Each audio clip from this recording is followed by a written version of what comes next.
start the way we wanted to in the second half. Special teams, I thought we were fast. Played a lot of players on special teams. It's a weapon for us, blocking the punt, some of the punt returns. We're able to do some good things. So we'll take this, we'll go watch it, and we'll try to continue to improve this team. Coach, you talked all offseason about running the football effectively and stopping the run. How did you guys feel like you performed your first test today? I thought we did okay. I thought there were a couple times we had some breakdowns up front defensively where a run 7-8 yard pops out, especially later. Started subbing some guys in, they didn't play to our standard. Offensively, there'll be things we could have done better, but there were things we did well. Some runs we worked really hard on the all season were big for us. We got to continue to improve in that area and be more consistent and take the lost yardage plays out of it. Those were the drive killers when we had negative runs or lost yardage plays. Kirby saw Juan go out early. Any update on him? Don't know much. We took him to do an MRI. It looks like an ankle. We don't know if it's a high ankle or not in terms of that. We're getting him checked out right now. What's going on with Dalen Everett? I saw he was suited up and played today. Yeah, he's injured. What can you say about Gunner Stockton's performance? He did through the air, he did with his feet. Proud of Gunner. Great leader, great competitor. Just does it the right way. Got us out of some negative plays. Had 2 other times that we could have been sacked, that he escaped. He took care of the ball well, made good decisions, made good reads on his pulls. Continues to distribute the ball and did a nice job. Kirby, whenever we mention Gunner Stockton to one of his teammates, there's always this big smile on their face. Does he make you smile like that? And what is it that he, what kind of effect does he have to make people do that? Respond that way. He's a effective leader. He's a passionate leader. You get what you expect. Like he cares about everyone's teammates. He treats everyone the same. He leads. He's passionate about it. People say, "Well, does he have fire, passion, and energy?" If you compete against him in something, he does. He's got a lot of fire, passion, and energy. I think you saw it on some of those runs. How bad he wants it and how bad he competes. I mean, there's things that he can look back on this game and he can do better and he can make some decisions, but I think everybody on the team loves the guy because he's so genuine. He's genuinely him. He's just, he is who he is. He doesn't try to put up a fake facade. He's just a worker. Kirby, Ernest Green also left the game. I wanted to see what was going on there and how well you thought Bo did filling in for him. I thought Bo filled in great. I had to watch the tape to evaluate it. Ernest was dealing with a little bit of lower body stiffness and wasn't able to go. So Bo jumped in there and did some good things. Kirby, what do you think about the impact of some of your freshmen? Elijah Griffin had that tackle, and then Thomas Blackshear, the wide receiver, had a catch as well. Yeah, those kids got a lot of growing up to do. I think when you look across the board, each one of them got a little taste. The wideouts got some taste. I thought Talon played an outstanding game. Gunner made a huge play on special teams. Elias worked on the scout team all week against our defense and has gotten better. Was able to make a play. I mean, I can't mention them all, but I was really proud of all those guys. And they got to get confidence, and they've got to prove in practice that they can consistently perform and execute at a high level. Because I don't know whatever reason everybody wants to talk about the freshmen. I'm all for talking about them, but I want to talk about the guys that played in the first and second quarters. Speaking of which, Zach Branch, when he came here, everybody kind of had an idea he'd be able to do some of the things he had to do today. But how do you think he did? He pushed really hard. He was important to him. I think he probably was a little amped up, and a little anxious, which, you know, that's one of the things that happens is you cramp up when you do that. He ended up catching some cramps there for a little bit. But he's practiced so hard. He's embodied our FBE, and I thought it showed today. I mean, I told the team, I said, don't be surprised if he has a very explosive, great game because he practices so hard. So it becomes natural in a game when you practice the way he practiced.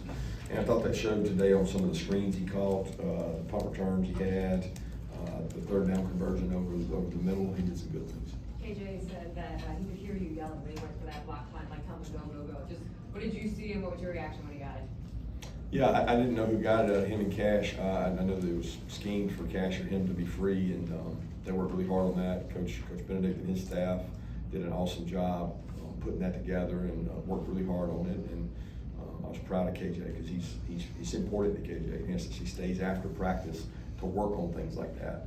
And as a leader on our team, you know, not everybody's willing to sacrifice staying after practice and doing stuff like that, and it paid off. First touchdown of the year goes to Dwight Phillips. How does he go from a guy that barely made the bus in the Florida game to being in one of these starting roles now?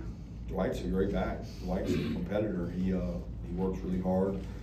He's well coached. He's tough, disciplined. Like, I love Dwight. Dwight's been one of our bright lights of fall and spring. He does what he's supposed to do. He doesn't say a whole lot. Works really hard. He's really fast. He enjoys football, and he continues to get better. You rotated through a bunch of defensive players early. What was your approach as far as distributing those reps? I'm not real sure. I mean, the approach is to play the guys that are good enough to play. We want to lead the country in snaps over 100. So our hope is to play, you know, 25, 30 guys if they're good enough to play. And if you can play winning football consistently, then you'll play. Kirby, I saw a sweet moment after the game between your wife and your mom. I believe this is the first win since your dad passed away. Just what did that mean to see them and to experience that today? It was great. It's great anytime you get to see family after a game. You know, we only get to do these things 12 times a year, less than that sometimes, you know, less than that at home. So you better enjoy them. If you can't enjoy them, like, why do you play a game? And that's what I told the players, is you got to enjoy it, you got to embrace it. It was emotional for her. First game she's been to without my dad, so it was an emotional moment for her for sure. Christian was saying he felt like the defense played with fire, passion, and energy today. Just how would you grade that level of enthusiasm on that side of the ball, especially in the first game? I mean, I think that team was overmatched a little bit, but that's beyond our control. All we can measure is how hard we play. We talked about how many plays we would have, 11 hats outside the hash, and that's a measurement for us. I know the first couple plays we had all 11 hats all the way outside the hash where the ball was, but we'll judge that by watching the tape, right? I'm not gonna sit here and say that we played as hard as we could, because I don't know that. The guys got hot. I thought we got a little tired, both sides of the ball, and so did they. You know, you're affected by that heat, and we got to do a good job be the best conditioned team. Raylan led you guys in tackles today. Where have you seen him, especially in the month of August, really develop and come along the most from where he was at the end of last season? Biggest development for him has been leadership. He's taken on a role of not being afraid to say things, hold people accountable, and he's in a room with great leadership, and Chris, Justin, and CJ, and he didn't shy away from that. He holds himself accountable and others accountable, and I'm really proud of who Raylan's becoming as a player, but probably more importantly as a man and a kid that can help us. Nate Frazier said that after the game, he asked Gunnar Stockton, he said, "Are you the running back or am I the running back?" So do you look at this the way Gunnar Stockton ran today, the way you're going to use him in the future? I think it's dictated a little bit by the defense, right? Like, so that wasn't a call run for Gunnar. It was based on what they did. A lot of times the defense controls who runs the ball, and they attacked the back and they took the back away, which forced Gunnar to pull it. And we got to have answers for that, because they had a guy standing there unblocked. The guy just didn't tackle him. So the idea is, if you can use the quarterback to run the ball, it adds an extra element and it makes it harder to stop the run. You're seeing that across college football. I saw it last night, last night Auburn game, Georgia Tech game. When you got a quarterback that can run, guys, it's running the ball is easier than throwing the ball, but running the ball in some conferences is harder than others. There are no free yards in football. You earn everything you get. So when you have the extra element, it certainly helps, but you gotta be smart about it too. Where do you feel like Gunnar Stockton is as a pure passer right now? Define pure passer. What does that mean? Just purely as a passer through the air, where do you feel like he is right now in terms of where you want him to be? Well, it depends on how much we have to pass him. You know what I mean? Like, he's really good on the run. He scrambles, makes plays, he extends plays. He does a great job navigating the pocket, understands where he has to go with the ball. Certainly think he can improve as a running quarterback, a boot naked quarterback, a play action quarterback, and a drop back quarterback. But he distributed the ball well today, and that'll be a measure of decision making he has to do all year. You guys have a lot of tight ends out there today. What did you see from that group, and how impactful can they be with that amount of depth, kind of keeping everybody fresh? I'm excited about them. I want to watch and look how they played. You know, we put some guys in position to make blocks. I saw some of those guys miss blocks. So, you know, we got to find the best ones that do the best job, and we got to find the best personnel groupings that give us the best chance. So I don't, I judge things based on, can you break a tackle? So did anybody break a tackle? Can you block people at the point of attack? Did anybody block people at the point of attack? And if you do neither, then you're not actually benefiting us. And I'm not saying they're not, but I'm saying let's watch it and see, because we don't just call plays to run plays. We want to get the best playmakers on the field. Talked a lot this offseason about it being a young team. What did you learn about them today?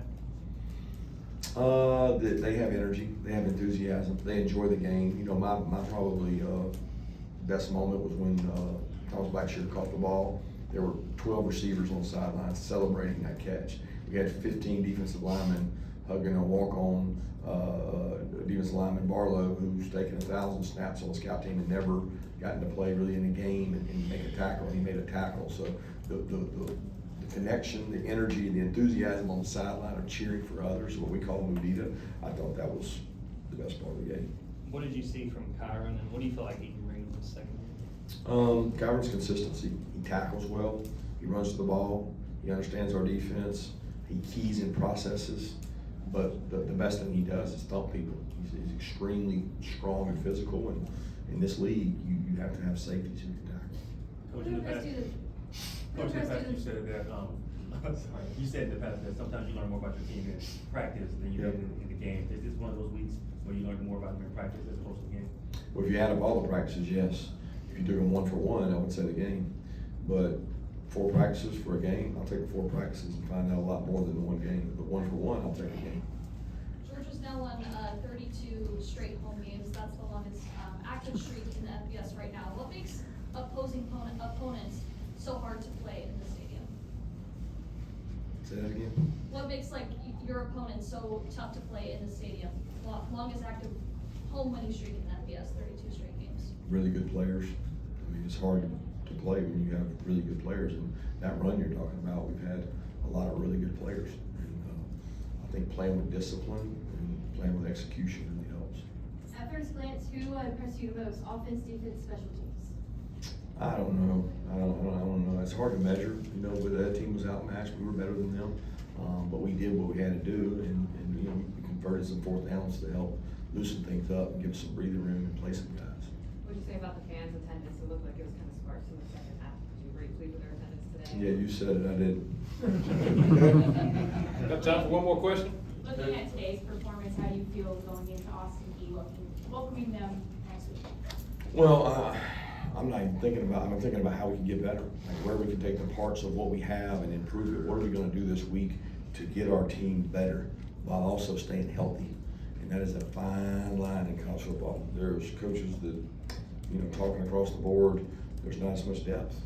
Nobody has depth. So who can survive the gauntlet without losing too many guys and playing tight football games and be able to win those football games?